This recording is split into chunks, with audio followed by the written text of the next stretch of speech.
Allez, c'est parti. Nous sommes donc en direct. Je fais mes petits bidules pour avoir les messages. Alors, ils sont où mes petits messages là? Voilà, ça va être là. Tac. Ok, allez. Bonjour Véro. Bonjour. Et puis bonjour à tout le monde, ceux qui vont nous regarder en direct, et puis le replay, bien entendu. C'est vrai que c'est des horaires pas forcément accessibles à tout le monde. Aujourd'hui, je suis ravie de pouvoir interviewer la belle Véronique. Voilà, pour moi, c'est un petit colibri de plus qui sème là ces petites graines d'amour partout où elle passe. Et voilà, c'est un honneur pour moi, Véronique, aujourd'hui de t'accueillir. Je pense que tu as plein de choses à nous dire, tu as plein de beaux messages à partager. Et voilà, nous on s'est rencontrés il y a quelques années pour un petit stage de développement personnel. Tu étais l'animatrice de ce stage. Ça a été ma rencontre un peu avec la physique quantique. Et depuis, on est restés en lien toutes les deux. Tu es même venue nous voir il n'y a pas longtemps. Et voilà, c'est toujours un bonheur d'échanger avec toi par rapport à ton grand regard sur les choses. Voilà, donc cette interview fait suite à la masterclass sur l'enfant artiste philosophe.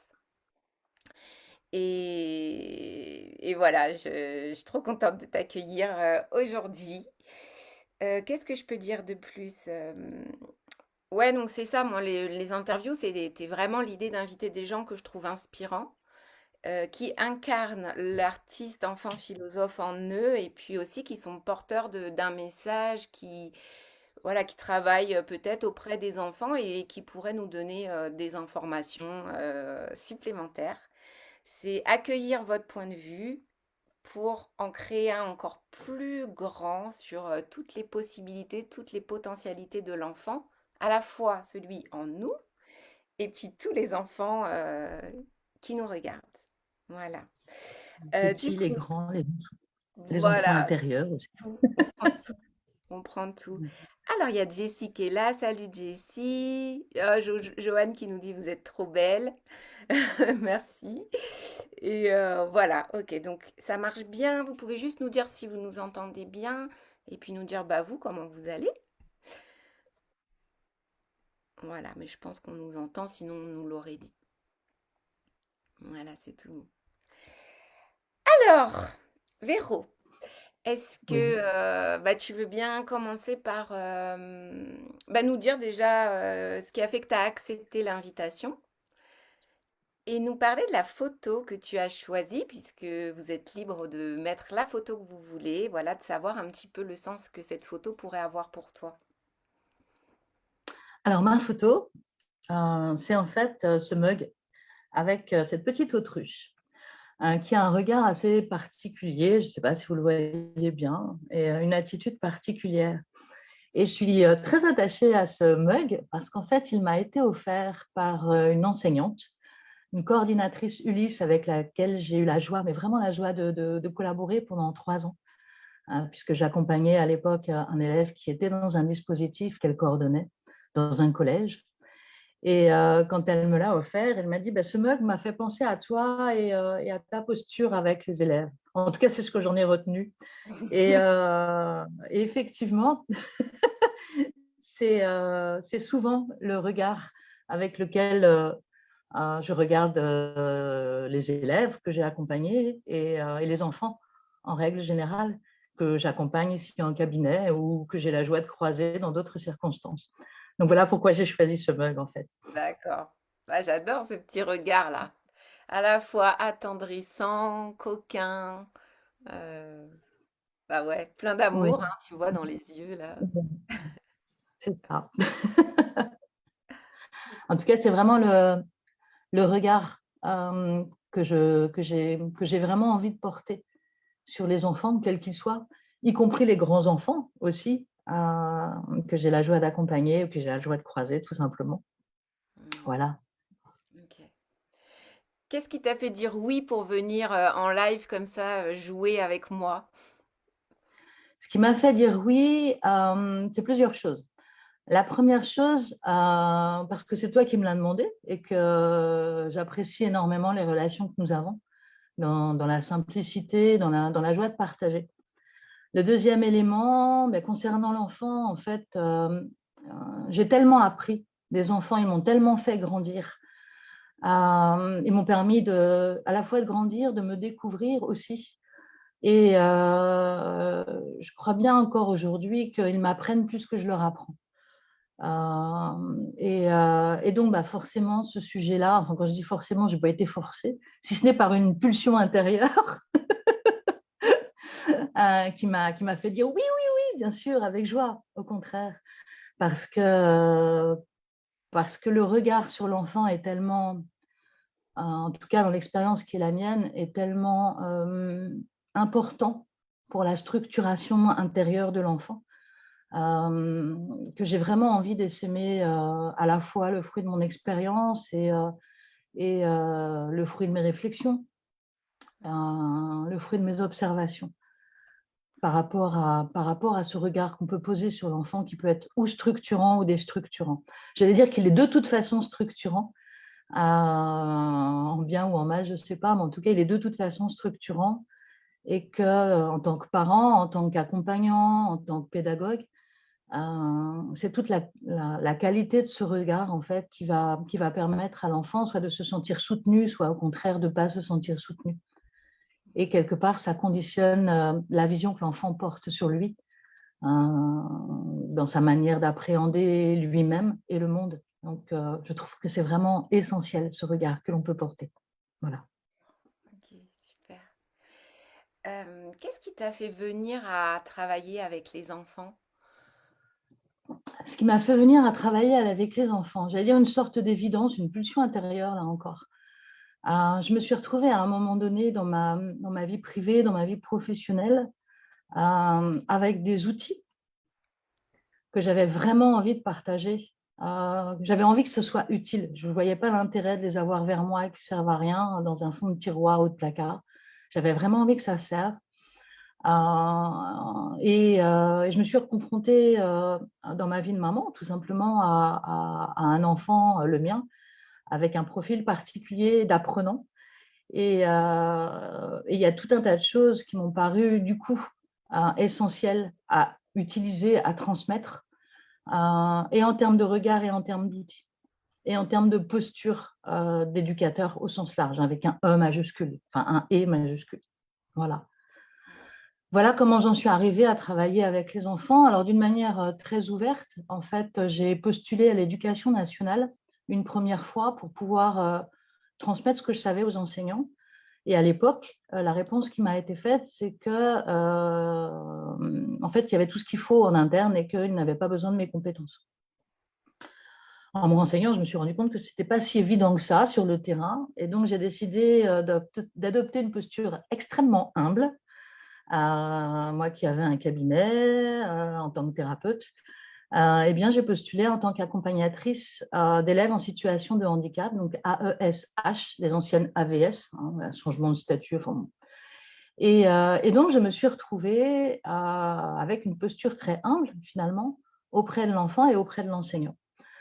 Et c'est comme ça que j'ai véritablement œuvré avec les enfants à profil particulier au quotidien.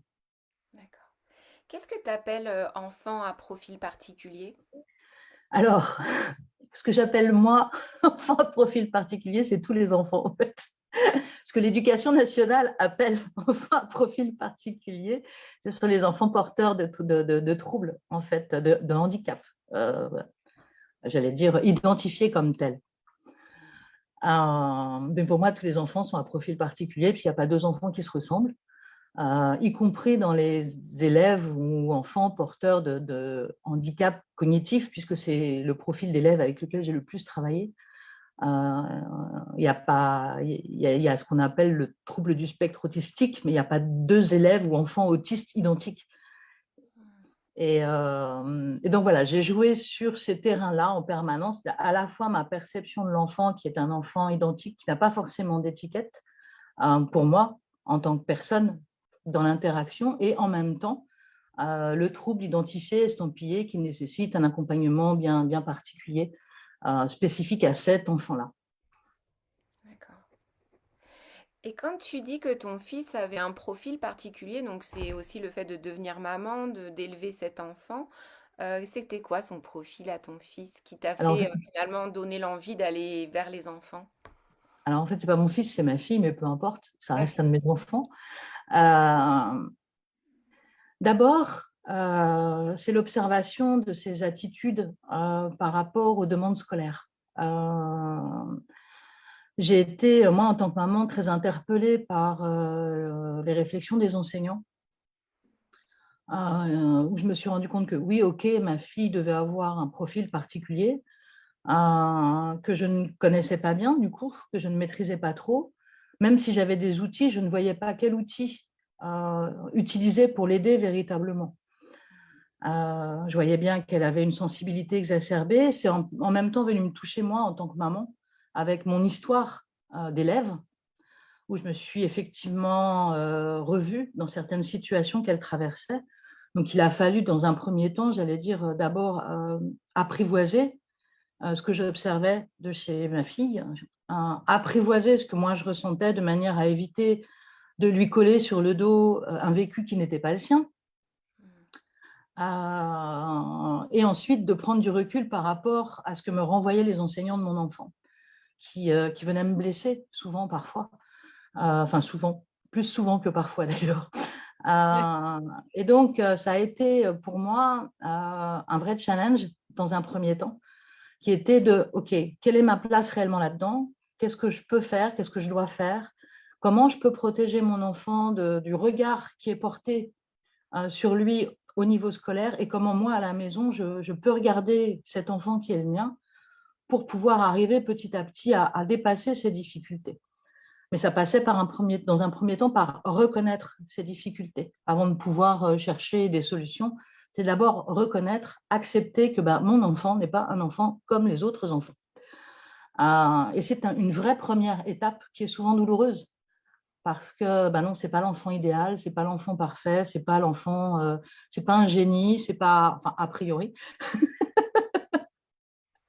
Voilà, c'est donc quelque part une espèce de château finalement de cartes qui s'écroule, mais qui est nécessaire pour pouvoir du coup porter le regard qui est le regard juste sur la difficulté réelle de l'enfant. Et le parcours qui a été le nôtre en tant que parents et puis pour notre enfant a été un parcours assez douloureux. Et je pense qu'on n'est pas les seuls. Et oui, ça a été vraiment douloureux à certaines étapes. Donc c'est ça véritablement qui a, dans un premier temps, mobilisé mes compétences de maman. Et mes compétences de maman, je suis venue les enrichir avec des compétences que j'avais en tant que professionnelle. J'allais dire, ça a été une chance quelque part d'avoir ces outils à disposition, même s'il m'a fallu du temps pour comprendre quels outils allaient être les plus utiles pour elle. Donc, le parcours de l'école primaire a été un parcours très douloureux, très laborieux. Et puis, à un moment donné, il était nécessaire d'avoir un regard de professionnel. Quand je parle de professionnel, je parle de neuropsychologue. Moi, j'avais besoin de savoir quelle était vraiment la nature du problème que connaissait mon enfant. Et c'est compliqué parce qu'il y a tout un tas de professionnels qui existent, mais par rapport à sa tournure d'esprit, par rapport à la manière dont elle appréhendait le monde, eh bien moi, j'avais vraiment besoin de savoir dans son cerveau comment ça fonctionnait en fait. Je ne pouvais pas adopter la bonne posture et le bon outil si je n'avais pas cette information-là. Et donc, nous avons pris la décision de rencontrer une neuropsychologue de manière à faire un bilan concret pour voir où se localisait la difficulté. Parce que c'est une enfant à la base extrêmement sensible, elle l'est toujours, donc hypersensible, avec une façon d'appréhender le monde qui n'appartient qu'à elle. Et ce bilan, neuropsychologue, en fait, a permis de poser exactement la difficulté au bon endroit. Donc, oui, Rachel présentait de la dysgraphie, une dysgraphie de lenteur qui n'a jamais été entendue au primaire. Et cette dysgraphie était provoquée par ce qu'on appelle un trouble du système visio-constructif. C'est-à-dire qu'en fait, quand elle reçoit les informations, alors on a 5 capteurs sensoriels, l'ouïe, l'odorat, le toucher, le goût, la vue. Et en fait, les informations arrivaient de tous ces capteurs en même temps sans qu'il y ait de filtrage et d'assemblage pour faire des paquets de manière à ce que le cerveau puisse traiter ces paquets d'informations. Donc, elle prenait tout en bloc. Donc, les émotions, ce qu'elle entendait, les images, les ressentis, comme elle a cette hypersensibilité, les ressentis de l'autre qui n'étaient pas forcément les siens, mais qui se mélangeaient avec les siens. Et du coup, l'apprentissage était devenu quelque chose d'absolument compliqué, quoi. Parce qu'elle avait toutes ces informations en permanence qui l'impactaient et qu'elle ne savait pas, et qu'elle ne pouvait pas traiter. Ce n'est pas qu'elle ne savait pas, c'est qu'elle ne pouvait pas le traiter, techniquement. Donc, ça a été le point de départ, en fait,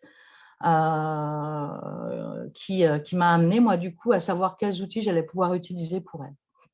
D'accord. Et ce diagnostic a été posé en début de 6e. Et de la 6e à la 5e, donc sur 2 ans, nous avons retravaillé ensemble toutes ces stratégies d'apprentissage. D'accord. Ah ouais, c'est hyper intéressant. De manière à ce qu'elle puisse être le plus possible en capacité de gérer tout ce qu'il y avait à gérer et surtout de traiter les informations de la meilleure façon pour elle. À titre d'exemple, une poésie apprise entre guillemets par cœur, comme on le fait souvent apprendre aux enfants, je traduisais tout en picto. D'accord. Les phrases étaient une succession de pictos. Donc, on a établi ensemble un vocabulaire de forme, ce qui nous a pris déjà un certain temps. Et en même temps, on l'a élaboré au fur et à mesure des choses qu'elle avait à faire sur le plan scolaire. Donc, on a traduit toutes les poésies en fait, qu'elle devait apprendre par cœur. Elle mettait 3 heures et elle retenait 2 phrases. À partir du moment où on a tout mis en picto, en fait, elle apprenait une poésie en 10 minutes. Ah, c'est beau ça. Donc, ça lui a complètement changé la vie, en fait. Bah ouais. Elle s'est rendue compte qu'elle était capable, elle aussi, de faire les choses comme les autres, mais du coup, d'une manière différente qui lui appartenait en propre. J'aime bien cette petite phrase d'Einstein qui dit, je ne sais plus comment ça commence, mais ça doit être « Tout le monde est un génie, mais si vous demandez à un poisson comment il grimpe aux arbres, il pensera toute sa vie qu'il est un imbécile. » Ouais, c'est pas mal. Et oui. Et Et oui. donc, peut-être que grimper aux arbres, c'est pas le but du poisson.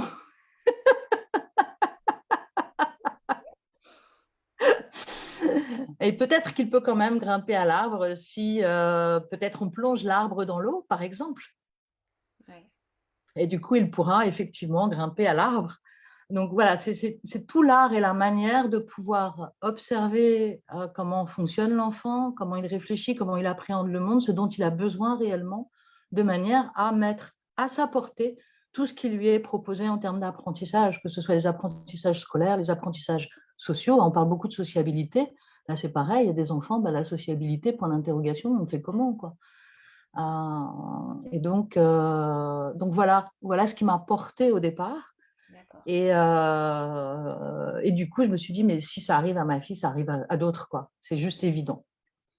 Et voilà l'enchaînement des choses. D'accord. Comment va ta fille aujourd'hui? Eh bien, ma fille, elle va plutôt bien. Enfin, là, c'est la période pré-bac, donc forcément, il y a beaucoup de stress. Mais elle a des outils. Elle a surtout des méthodes d'apprentissage bien acquises maintenant qui lui permettent de faire face à ces difficultés. Elle a choisi une filière très pratico-pratique, parce que rester derrière un bureau à ingurgiter de l'information, c'est juste pas son truc et c'est OK. Et puis, ça, c'est une qualité, j'allais dire une faculté qu'elle a depuis le départ, c'est qu'elle elle a un chouette projet de vie. Et ça aide aussi énormément. Et ça lui appartient en propre. Ça, c'est j'allais dire, c'est quelque chose d'intrinsèque à elle-même. Et son projet en fait de vie nous a permis à elle comme à moi et comme j'allais dire à son parcours scolaire de prendre sens en fait. Donc souvent aux alentours de entre 10 et 12 ans, les enfants ont une capacité à voir, à percevoir et à exprimer quel est leur axe de vie. Et c'est vraiment la période, je ne sais pas si c'est un conseil, mais en tout cas, j'invite vraiment les parents, s'ils ont des enfants dans cette période, là, entre 10 et 12 ans, de bien écouter. Parce qu'au travers de ce qu'ils disent, ils expriment déjà, ils sont en capacité d'exprimer, à quelques exceptions près, j'allais dire, ils sont en capacité d'exprimer ce qui les fait bouger à l'intérieur. Et c'est chouette de pouvoir l'entendre. Et c'est chouette de pouvoir laisser la place à cette chose-là. Parce que ça lui appartient en propre et que quelque part, ça oriente déjà. Ça oriente déjà, j'allais dire, sa vie. Ouais, c'est ce petit truc qu'on... C'est On ces, est tous là pour quelque chose, ouais, j'allais c'est dire. ces indices Hein. de l'enfance qui vont nous mener C'est ça. sur notre route, quoi. C'est ça. Donc, c'est cette petite voix intérieure dont ils sont encore proches à cet âge-là et qui s'exprime assez spontanément, quand bien même l'enfant a un profil particulier selon l'éducation nationale. Je pense que les enfants sont en capacité d'exprimer ce qui les fait bouger à l'intérieur, ce vraiment pourquoi ils sont faits. Hmm. Ouais, ce qui les met en joie. Ouais, ce qui les anime. Animare, c'est insuffler la vie en latin. Ouais. Ah, c'est beau tout ce que tu dis. Est-ce que, du coup, j'ai trop envie de... Est-ce que tu peux nous raconter, donc après, tu rentres dans l'éducation nationale, un peu Mhm. en sniper. Qu'est-ce que... Ouais, raconte-nous ta rencontre avec les enfants, le apprendre à apprendre différemment. Est-ce que tu peux nous raconter un petit peu des histoires que tu as vécues? Ben, j'allais dire que cette histoire, elle n'a pas commencé à l'éducation nationale. En fait, elle a commencé dans mon histoire d'apprenant, tout simplement. Parce que intuitivement, je savais que j'avais pas forcément le même mécanisme d'apprentissage que d'autres. Et à l'âge de 16 ans, donc j'étais au lycée, j'ai trouvé à l'époque, ça devait être Télérama ou quelque chose comme ça, enfin un programme de télé, comme ça existait à l'époque, un petit encart publicitaire où on pouvait, en moyennant une enveloppe timbrée, recevoir en fait un fascicule de techniques d'apprentissage. Et j'ai cassé ma tirelire à l'époque pour acheter tous les timbres et j'ai reçu cette technique qui, moi, m'a permis en fait de m'organiser pour pouvoir faire ce que j'avais à faire à l'époque. Donc, ça a commencé comme ça, en fait, l'histoire, de apprendre à apprendre, en ce qui me concerne. Et j'ai commencé à accompagner des enfants dans les apprentissages scolaires, j'avais 22 ans. Ça s'est fait spontanément, voilà. Et quand je suis rentrée à l'éducation nationale, en fait, je crois que c'est tout ça qui, d'un seul coup, c'était comme des pièces de puzzle qui, d'un seul coup, prenaient place au bon endroit au bon moment. Et sans compter effectivement les outils auxquels je m'étais formée, que j'utilisais, etc. Et puis après, les liens se sont faits assez facilement, j'allais dire, pour aller chercher la bonne technique au bon moment, avec bien évidemment ce que j'ai appris qui s'appelait un bricolage noble, c'est-à-dire avec des essais-erreurs, hein, du tâtonnement. Et dans la relation avec les élèves, alors je remets les choses dans le contexte, j'accompagnais dans un premier temps un seul élève, un porteur de troubles du spectre autistique. Et ça a été d'une richesse extraordinaire, vraiment d'une richesse extraordinaire, parce que j'avais lu des choses sur le profil effectivement autistique. Et c'est un élève qui m'a donné toute la possibilité de pouvoir exprimer ce que j'avais de meilleur. Il était vraiment en demande. Et donc, cette relation s'est mise en place sur la base de la relation de confiance, en fait. J'avais demandé à l'époque, ce qui a paru bizarre au collège, mais j'avais demandé à rencontrer l'élève avant de travailler avec lui parce que je ne voyais pas comment cet élève-là, ne me connaissant pas, me voyant arriver du jour au lendemain dans la classe, pouvait bien vivre ça. Donc, j'avais demandé un temps d'entretien avec l'élève, d'une vingtaine de minutes, pour qu'on se soit vu, entre guillemets, une première fois, qu'on ait établi en tout cas un premier contact. Et alors, c'était très drôle parce que ce premier contact, alors, je suis sourde et appareillée, et donc, si je ne vois pas les gens parler, je perds de l'information. Mais je savais aussi que je ne pouvais pas le regarder en face, de manière à ne pas le mettre en difficulté ou dans un stress particulier. Et donc, les 10-12 premières minutes de cette rencontre, en fait, je lui tournais presque le dos pour lui parler. Et petit à petit, je me suis retournée vers lui et en évitant bien de le regarder dans les yeux, quoi. Et tout ce temps, en fait, ça a été de l'apprivoisement finalement. Tout ce temps nous a été vraiment nécessaire et bénéfique. Et je lui ai demandé, ce qui n'est absolument pas autorisé ni permis, hein, on est bien d'accord. Il n'avait pas voix au chapitre. J'étais donc, cet élève m'était attribué, donc il n'aurait pas forcément le choix en termes d'accompagnant. Mais je lui ai demandé s'il était OK pour que je l'accompagne. Et il a été OK. Et de là est partie une belle histoire. Une belle histoire qui a duré 3 ans, parce que j'ai accompagné cet élève pendant 3 ans, donc 5e, 4e, 3e, avant qu'il parte au lycée. Voilà. Pas une histoire facile, mais une très belle histoire. Oh, raconte-nous un peu encore de cette histoire. Ah, euh, en fait, il était... alors, je le recroise de temps en temps, marcher dans les rues, et c'est chouette. Cette histoire, en fait, c'est l'histoire non pas d'une amitié, parce qu'il ne s'agissait pas de ça, mais d'une relation de présence, bienveillance permanente en fonction des besoins qui étaient les siens. Et c'est là où ce regard était super important. C'est-à-dire qu'à aucun moment, je n'ai douté de ses capacités. Mais ce qui s'appelle à aucun moment. J'ai eu des moments où j'ai douté de moi dans mes capacités à l'accompagner parce qu'il y avait certaines situations où là, tout de suite, maintenant, je ne voyais pas. Mais lui, je ne l'ai jamais regardé, ou plus exactement, je l'ai toujours regardé comme étant un enfant, un élève en capacité de réussir. Et c'est ce qui s'est passé.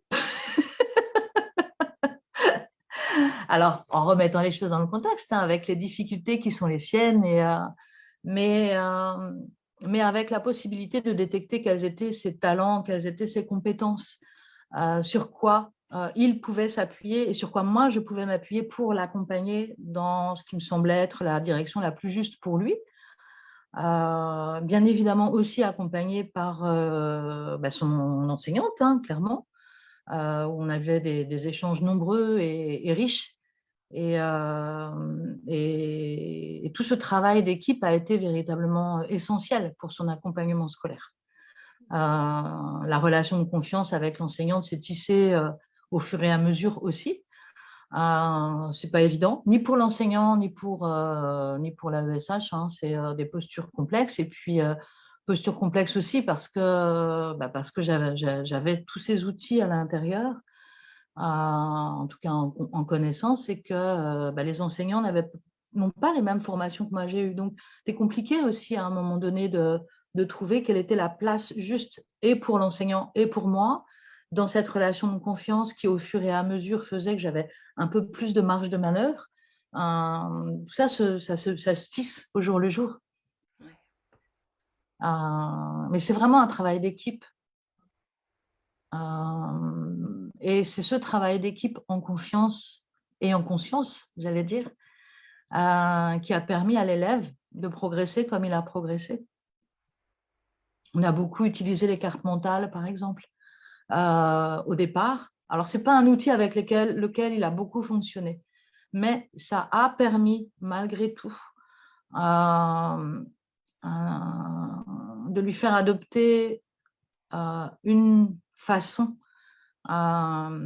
de travailler, de mémoriser les choses. Ce n'est pas son outil préféré, mais il l'a quand même utilisé et avec cet outil, il a pu constater par lui-même que certaines choses qui lui semblaient complexes, compliquées, voire impossibles, sont devenues peu à peu possibles et lui ont permis d'acquérir une autonomie de travail. Hmm. Et Voilà. j'imagine du coup de la confiance en lui. De la confiance en lui, bien évidemment. Une autre chose qui a été vraiment forte, c'est, je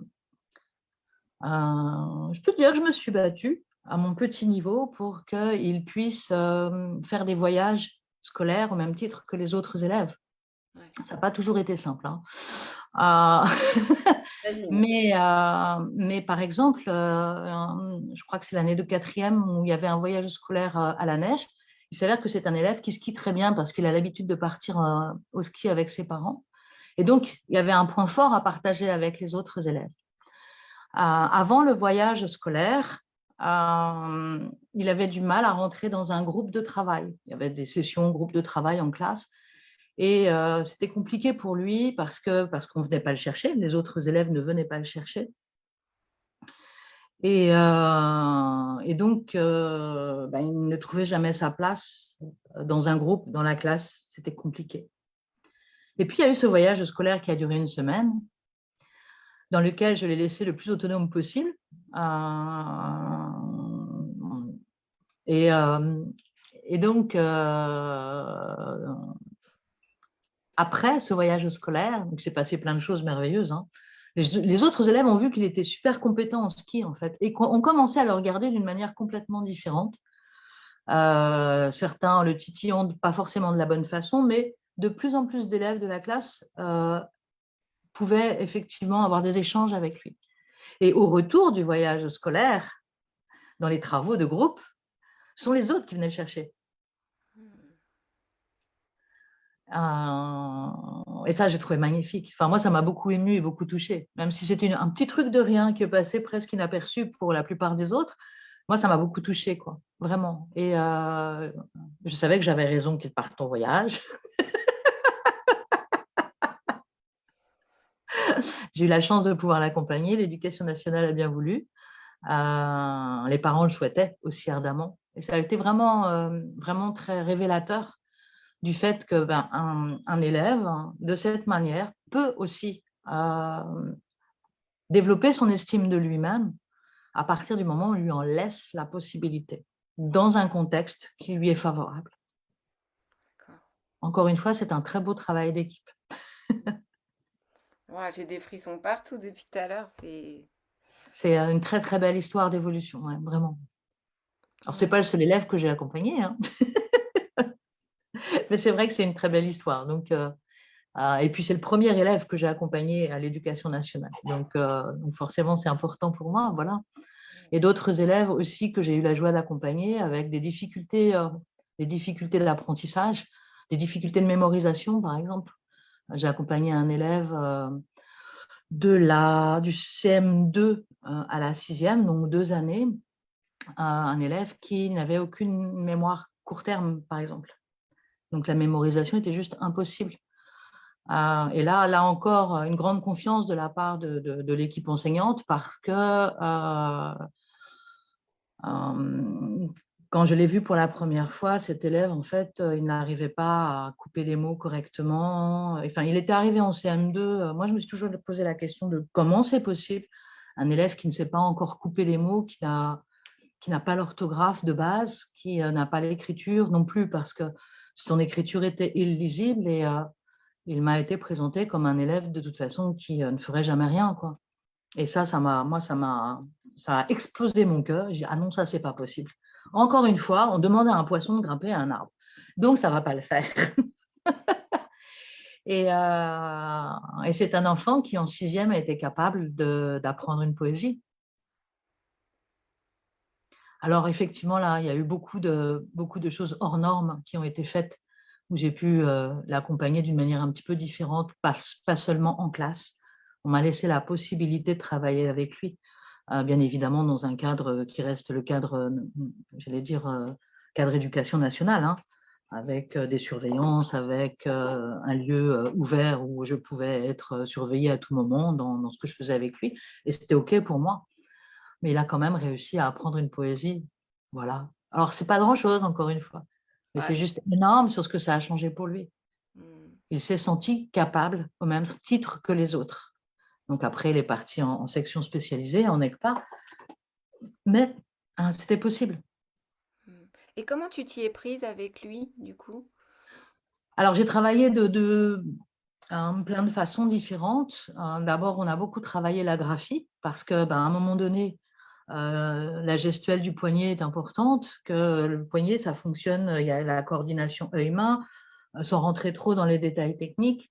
On a beaucoup travaillé la graphie, ce n'était pas son truc préféré, mais il a pu constater que son écriture devenait de plus en plus lisible et que même si ses idées n'étaient pas forcément très élaborées, il était en capacité d'être lu.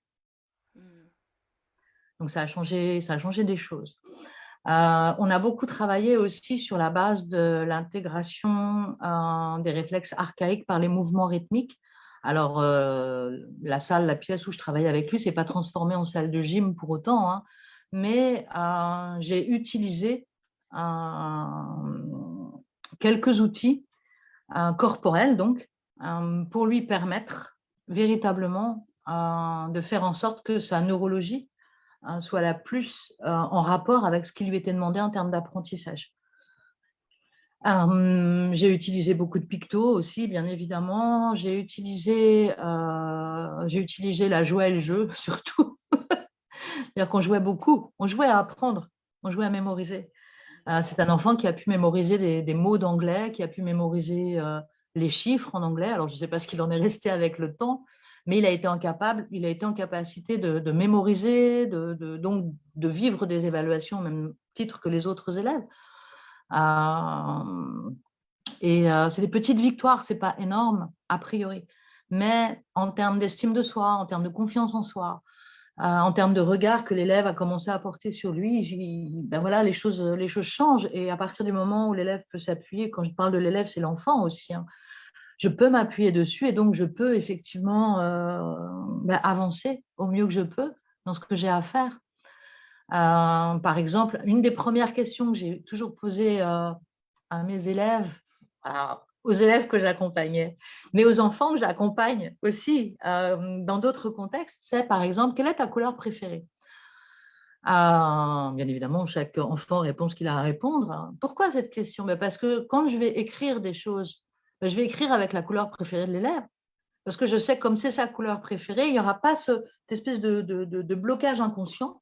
Il va rentrer beaucoup plus facilement dans ce que je vais lui mettre sous les yeux avec cette couleur-là, par exemple. C'est aussi simple que ça. Ce n'est pas forcément des techniques très, très, très élaborées, hein. C'est juste comprendre qu'à un moment donné, quand on fait les choses dans une dynamique de plaisir, ça fonctionne mieux, tout simplement.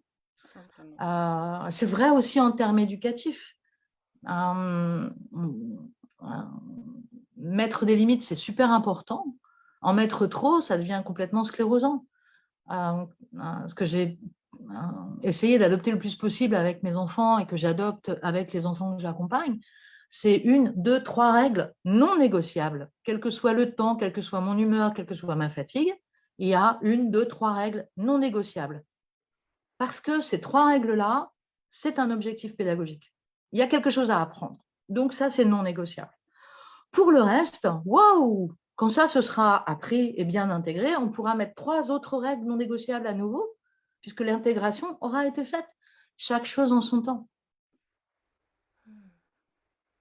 Par exemple,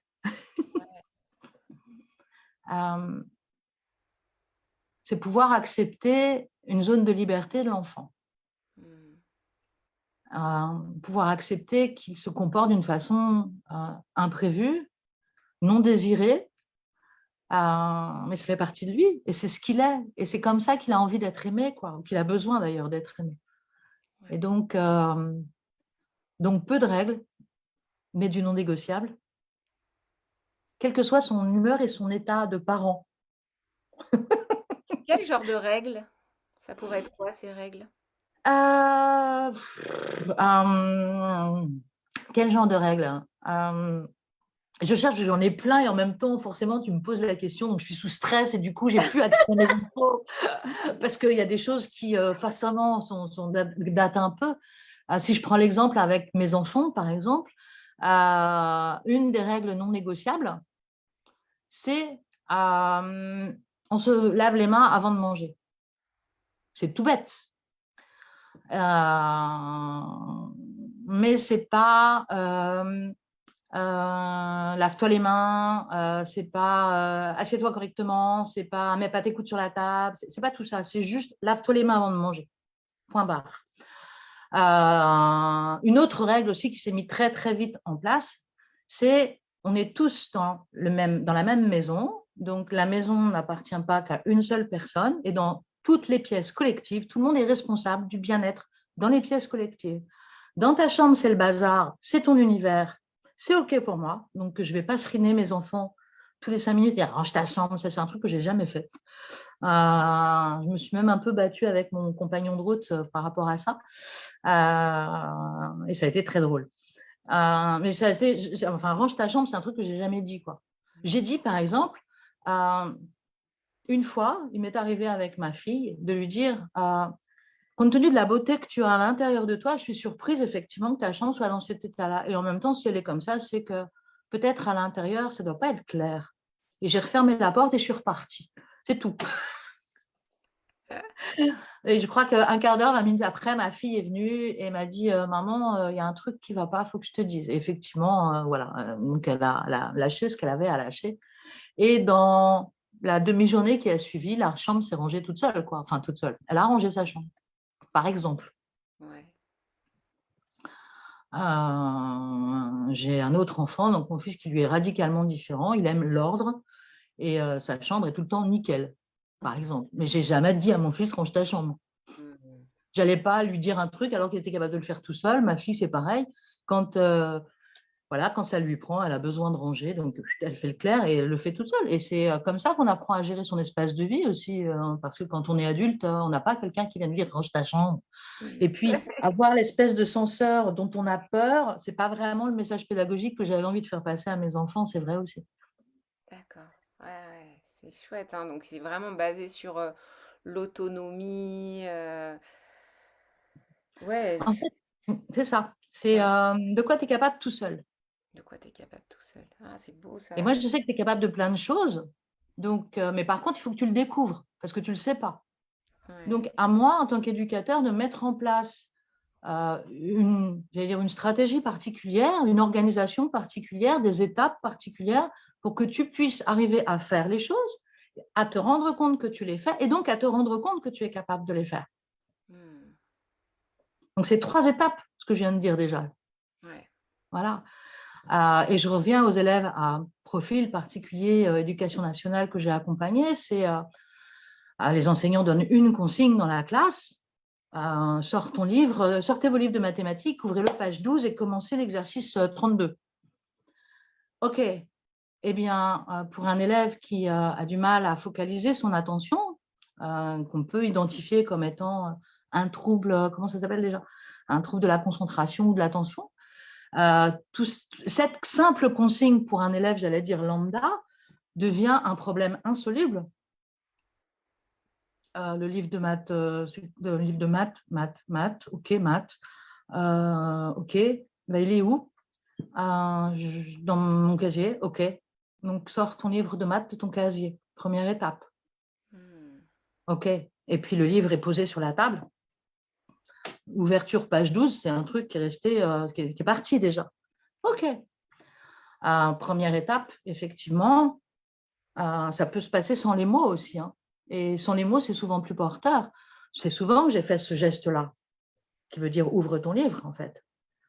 Et ce geste-là suffit pour que l'élève sache qu'il y a un truc à faire. Ah oui, OK. Parce qu'il a déjà quand même assimilé l'idée qu'un livre, ça s'ouvre. Il y a des étapes antérieures qui sont déjà là. Donc, OK, j'ouvre mon livre. Page 12. OK, 12.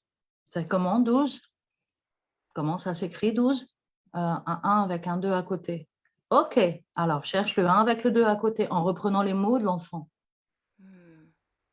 Donc, il cherche la page avec le 1 et le 2 à côté. Et il y est, page 12. Pendant ce temps-là, les autres ont fini l'exercice numéro 31, hein, c'est clair. Et nous, on va commencer à chercher le numéro 31. 31, c'est comment? Un 3 et un 1. OK, regarde dans ta page. Où est le 3 et le 1 à côté? Ben, ça y est, j'ai trouvé l'exercice. Super. Bon, on fait quoi maintenant? Je ne sais pas. Ben, lis. Donc voilà, toutes ces... Une seule consigne donnée à la classe, en fait, deviennent un nombre incommensurable de consignes à faire pas à pas. Et c'est comme ça que les apprentissages se font. Et effectivement, l'élève, à un moment donné, est capable d'entendre la consigne générale et de savoir ce qu'il a à faire. Mais au départ, ce n'est pas forcément automatique. OK? Et c'est accepter que ce ne soit pas automatique. Et quand on a des petits-enfants, ce n'est pas automatique. Eux, ils apprennent, ils découvrent la vie. Donc, il n'y a rien d'automatique. Mais c'est accepter de se mettre... Janusz Korczak, qui a une très belle... qui a écrit un très beau texte que je n'ai plus en tête, j'ai juste l'essence. C'est pas à l'enfant de grandir, c'est pas à nous de l'élever à notre niveau, c'est à nous de nous élever à son niveau. C'est par exemple, alors c'est peut-être quelque chose d'évident pour beaucoup de gens qui nous écoutent, mais c'est aussi la capacité d'accueillir dans mon cabinet des enfants qui ont la taille qu'ils ont, et c'est me mettre accroupi pour que mes yeux soient au niveau des yeux de l'enfant. Sinon, il va voir quoi? S'il est un petit peu intimidé par la situation, il va voir mes pieds, quoi. C'est pas comme ça qu'on va arriver à faire connaissance. C'est pas comme ça que ça va le rassurer. Il voit quelqu'un il voit que les pieds, il voit les jambes, il imagine un truc au bout. Non, c'est pas ce qu'il imagine. Si je me mets à sa portée, alors on peut éventuellement croiser notre regard. Et le regard, c'est la porte de l'âme. Et donc, on peut du coup avoir une connexion, même quelques secondes, d'âme à âme. Et c'est plus du tout la même relation qui démarre. Bien souvent, on est porté en tant que parent, en tant qu'éducateur, sur des choses importantes.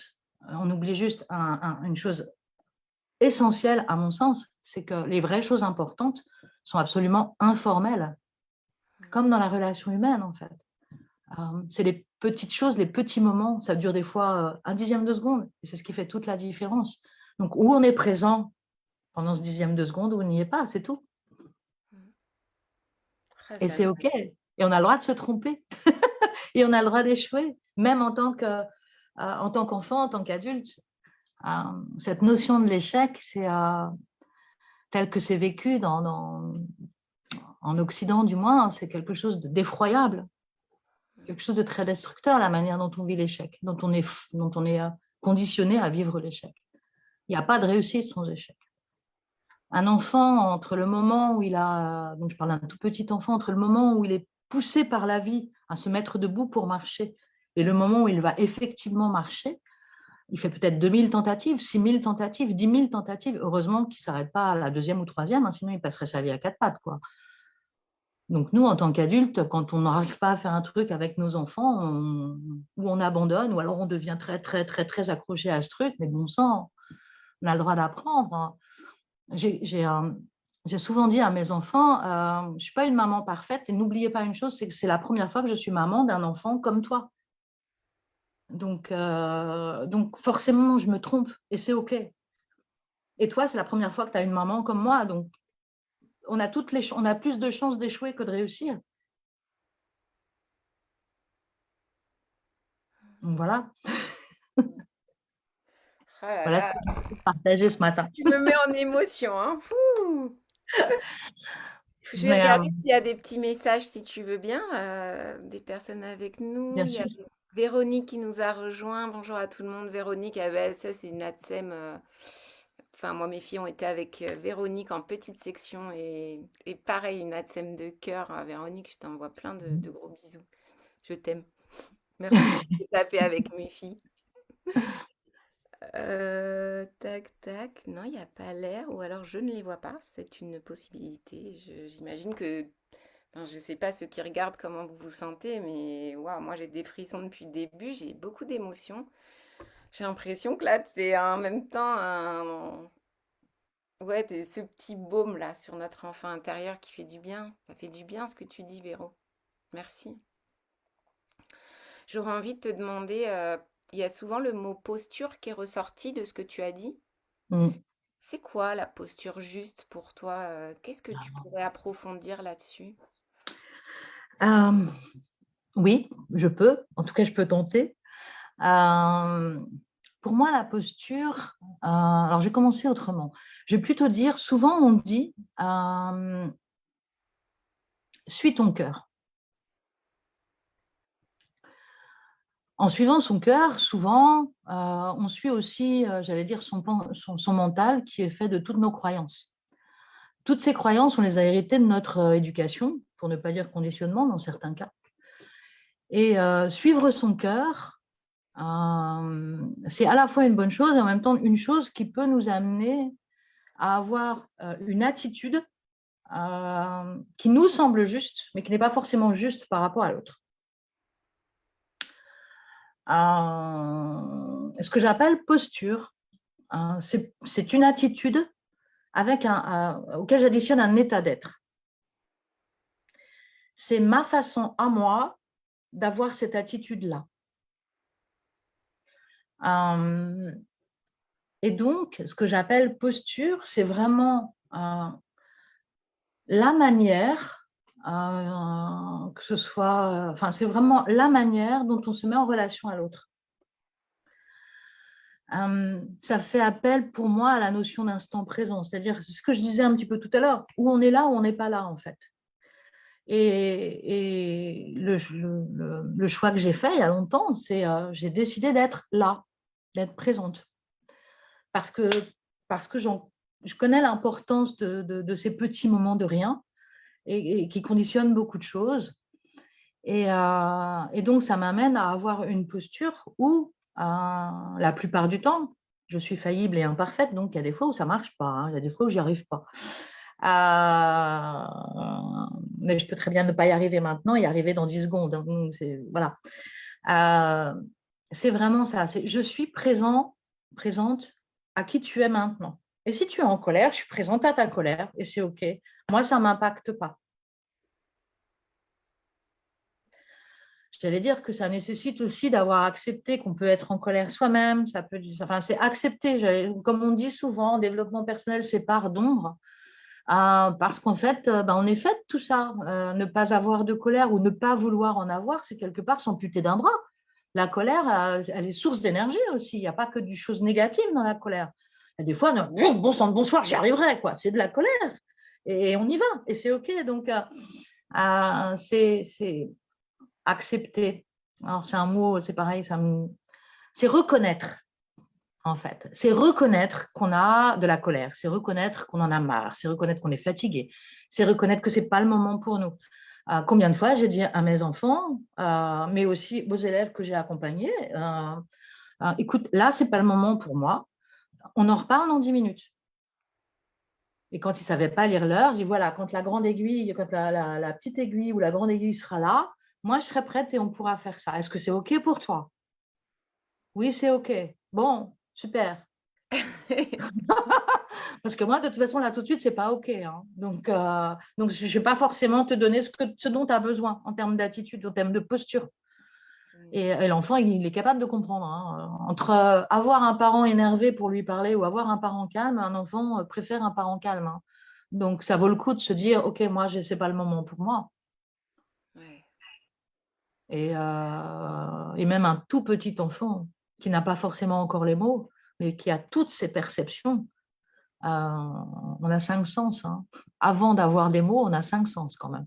Et on les a dès lors qu'ils ne sont pas oblitérés pour X raisons, mais ils sont là, ils sont là. Et un enfant qui n'a pas de mots est capable de ressentir, heureusement. Ouais. Donc la posture juste, c'est le subtil équilibre entre bah, l'empathie, la congruence, la relation d'aide. En fait, c'est être présent à ce qui se passe en nous, tout en pouvant accueillir ce qui se passe chez l'autre sans se laisser happer dedans. Euh, voilà, pouvoir s'accueillir soi et ouvrir l'espace à l'autre dans la totalité de ce qu'il est. C'est ça. Et je parlerai plus de congruence ou d'écoute de ses besoins Hmm. que de relation d'aide, parce que la relation d'aide découle de cette posture-là, en fait. Hmm. Euh, Chercher la relation d'aide, c'est ce que j'ai fait moi aussi à un moment donné dans ma vie. Je me suis formée à la relation d'aide, ok, ok. Mais en fait, avec le temps, je constate que la relation est forcément une relation d'aide dès lors que l'on est à sa place, j'allais dire. Ouais, Quelle que soit d'ailleurs la nature de l'échange et quelle que soit la personne qu'on est en face, qu'on est un adulte, un enfant, un ado. ouais, c'est être présent, quoi. C'est être présent, c'est être OK pour être à l'écoute de l'autre vraiment. Hmm. Ouais, c'est de l'écoute, hein. Hmm. C'est de l'écoute en fait. C'est de l'écoute avec de l'écoute et de la présence. C'est ça. Enfin, moi, je résume ça à ça. Pour moi, c'est la Écoute et posture. présence. Ok. Et ça passe par une posture corporelle aussi, hein. Si j'écoute, si tu me parles et que je regarde là-bas, je suis persuadée qu'il y a plein de gens qui nous regardent, qui vont se dire, ben, on l'intéresse ou pas? Si je regarde les gens comme ça pour leur dire, lave-toi les dents, c'est pas la même chose que si je dis, par exemple, est-ce que tu as pensé à te laver les dents? Hmm. Ouais, il y a l'art et la manière. C'est l'art et la manière. Donc, et ça se forge, ça se forge au cours de la vie. Ça se forge aussi avec les essais-erreurs qu'on peut vivre avec nos enfants. Ça se forge aussi avec nos souvenirs d'enfance. Qu'est-ce qu'on a aimé, qu'est-ce qu'on n'a pas aimé, qu'est-ce qui était plus favorable pour soi ou pas. Euh, voilà. Hmm. Imaginons, nous avons tous les enfants du monde, quel que soit leur âge. Quel est le message que tu as envie de partager à tous ces enfants, quels qu'ils soient, Oui. Euh, qui prend en compte ce que tu es, ton histoire, toutes tes expériences, la totalité de ton être?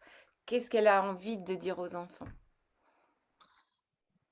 Écoute la petite voix intérieure. Pas celle qui te dit c'est pas bien, l'autre. Celle qui te dit vas-y, crois en toi, tu peux y arriver. C'est par là que tu dois aller parce que c'est bon pour toi. Je ne parle pas forcément de la notion de plaisir, hein, mais simplement parce que c'est bon pour toi. Par exemple, le chocolat va m'apporter du plaisir, mais ce n'est pas forcément bon pour moi. Mm. OK? Hein, écoute cette petite voix. Il y a ce que j'appelle, au Canada, ils ont l'oiseau moqueur, hein, pour symboliser la petite voix désagréable qui nous parle. Et puis, il y a ce que j'appelle l'oiseau du bonheur, moi. C'est vas-y, ouais, tu peux y aller, crois en toi, vas-y. Et si on veut que les enfants ils aient ça en eux, c'est important qu'ils puissent l'entendre avec leurs oreilles de l'extérieur aussi. Hein, c'est important de l'avoir entendu déjà dans sa vie, quoi. Euh, enfin, essentiel plus qu'important d'ailleurs. Mais vas-y, écoute-toi parce que ça, c'est juste. Si toi, tu penses que c'est bleu et que c'est vers le bleu que tu dois aller, parce que tu te sens attiré vers le bleu spontanément, alors va vers le bleu. Et peut-être tu te tromperas, et c'est pas grave, ça s'appelle l'expérience. Mais si ça te pousse à aller vers le bleu et que tout le monde te dit d'aller vers le rouge, va vers le bleu. Et non, je ne suis pas en train d'éduquer des rebelles, mais simplement des enfants qui sont en capacité de réfléchir par eux-mêmes. Ouais, le discernement. Et c'est ça qui compte, surtout, Ouais. en tout cas à mon sens. Et d'avoir confiance en eux et de s'aimer profondément dans ce qu'ils sont. Ouais. Ah, c'est beau. Oh, j'adore. Alors, est-ce qu'il y en a des petits messages? Véro, merci, je t'aime aussi, ma Delphine. Oh, très intéressant, ça me parle tellement. Super Véronique. Ah ouais, non, mais c'était d'une richesse là, l'échange. Waouh. Bah, y a rien d'autre. Peut-être pour finir, tu veux nous parler un petit peu là de tes projets, puisque tu n'es plus dans l'éducation nationale. Tu es thérapeute holistique, donc tu travailles sur la totalité de l'être. Mhm. C'est notre petit point commun, hein, il n'y a pas de séparation. Et du coup, euh, voilà, est-ce que tu as des projets à venir? Qu'est-ce que tu fais en ce moment? En ce moment, j'accompagne assez peu d'enfants, paradoxalement. Non pas que je ne souhaite pas, mais parce que je suis en train de reconfigurer complètement ma manière de travailler avec eux. C'est-à-dire que j'ai vraiment, en tant que thérapeute holistique, envie de leur proposer une écoute complète de ce qu'ils sont et envie de leur proposer différents outils qui tiennent au corporel, qui tiennent à l'émotionnel, qui tiennent aux croyances. Parce que nos premières croyances qui vont conditionner presque toute notre vie, on les élabore alors qu'on n'a pas le langage encore d'ailleurs, donc qui tiennent au mental et puis qui tiennent à la part la plus belle de nous, c'est-à-dire à l'âme et à notre capacité de nous relier aux autres et à l'univers, à l'environnement, à la nature. Et en fait, je suis en train de reconfigurer un petit peu tout ça pour pouvoir vraiment leur apporter encore davantage dans les accompagnements que je propose. Voilà, c'est vraiment pour l'instant, j'en suis là. Donc, c'est vrai que j'accompagne peu d'enfants parce que je suis pas encore, tout n'est pas encore complètement posé, élaboré, et j'ai vraiment envie de leur proposer ça parce que je sais aussi de sources sûres que les enfants d'aujourd'hui ont besoin de ça, ont besoin d'être pris dans l'intégralité de ce qu'ils sont et non pas morcelés entre un ergothérapeute, un orthophoniste, comment ça s'appelle enfin, voilà, il y a différents thérapeutes et il y a ce que j'appelle le chaînon manquant. Le chaînon manquant, c'est justement d'assembler tous ces morceaux d'eux pour qu'ils aient vraiment une conscience globale de l'être complet qu'ils sont. Et donc, je suis en train de reconfigurer ça pour pouvoir proposer ça justement aux enfants et non pas uniquement de la remédiation corporelle ou de la thérapie psychocorporelle. Voilà. J'ai vraiment envie d'aller au-delà parce que je sais qu'ils sont en capacité de réceptionner ça. J'espère que les parents le sauront aussi. C'est parfois la partie la plus délicate parce qu'effectivement, ça suppose que les parents soient ouverts aussi à cette dimension globale de l'être. Mais c'est vraiment comme ça que j'ai envie de travailler avec eux. Pour l'avoir fait à différentes occasions, dans le cadre d'ateliers, j'animais des ateliers à un moment donné qui s'appelaient Adotop, donc c'était réservé aux ados, justement pour qu'ils apprennent à prendre en compte leur intuition, apprendre comment fonctionne justement cette perception particulière de l'existence, comment l'intégrer dans leur quotidien. Voilà, j'ai vraiment envie de leur transmettre tout ça. Donc, je ne sais pas encore si c'est sous forme de séance, sous forme d'atelier. Voilà, tout n'est pas encore clair, mais c'est vraiment la totalité de ce que j'ai envie de leur apporter. Par contre, je travaille avec des adultes qui ont des grands enfants, enfin plus exactement des enfants intérieurs qui sont encore tout petits et qui demandent qu'à grandir et à s'épanouir. Donc, voilà. Ah, tu nous mettras tes liens pour que, voilà, si les gens ont été touchés par ta belle énergie, tout ce que tu apportes, bah, qu'ils puissent te trouver facilement. Tout à fait, tout Je à le fait. mettrai en lien au-dessus de la vidéo. Je mettrai, bah, il y a déjà le lien sur mon site, mais c'est vrai qu'il est en réflexion lui aussi. Enfin, les choses sont en mouvance en ce moment pour se Ah, poser de bah, la bonne pour tout le façon. monde. Wouh, c'est la vie. C'est ça. Et la dernière question que j'ai envie de te poser, c'est comment tu te sens maintenant après avoir partagé bah, ce que t'es? Euh, je me sens d'abord en joie, pas une joie enthousiaste, une joie calme, une joie paisible. Euh, et je me sens vraiment encore plus dans l'envie de partager toutes ces belles notions, belles, je ne sais pas, mais en tout cas toutes ces notions et euh, de le transmettre aux parents. Alors il y a peut-être, voilà, c'est peut-être un nouveau truc qui vient de germer. Pourquoi pas? Absolument. Apporter aux parents cette façon de regarder l'enfant, leur enfant intérieur aussi, parce que ça fait partie du chemin. mais surtout pouvoir poser un regard d'autruche sur leur enfant et si, et s'il y a des enseignants, ben voilà, poser un regard d'autruche sur leurs élèves aussi, avec cette difficulté d'avoir à gérer à la fois les émotions et être dans une posture qui elle réclame justement a priori le moins d'émotions possible, alors qu'en fait, un enfant grandit avec des émotions et grandit avec de l'amour, quoi qu'on en dise, quoi qu'on en pense, quand bien même ça gêne Monsieur Blanquer. Je n'en ai strictement rien à faire parce que c'est comme ça que ça fonctionne un enfant et que c'est aussi comme ça que fonctionne un adulte. Et que ma mission à moi, c'est justement voilà, que règne l'amour, tout simplement. En tout cas, c'est la mission que j'ai décidé voilà, de mener. Et certains disent que c'est une mission impossible. Moi, je sais qu'elle est possible. Mm. Ouais. Merci infiniment, Véronique, pour ce moment. Merci à toi. Ouais, c'était fort.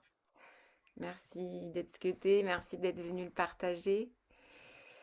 Et je pense que ouais, il y a certains messages là dans. Ah, je suis désolée, j'ai ma voix qui tremble.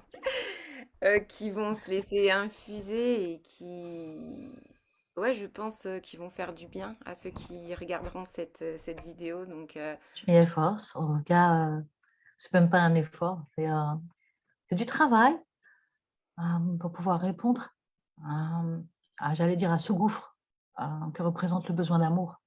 ouais. Merci pour tes mots. À très bientôt. Je te fais des gros bisous. Bisous à tout le monde. Merci d'avoir été là. N'hésitez pas à partager ces petites vidéos de baume d'amour, de messages, ouais, d'espoir, de d'autres possibilités, d'ouvrir le regard, ce regard neuf sur les gens qui nous entourent, le monde qui nous entoure, pour bah, créer tous ensemble, ouais, ce monde auquel depuis ici on aspire tous, quoi. Voilà. Merci beaucoup, Véro. À très bientôt. À très bientôt, Delphine. Merci à toi et merci à vous tous.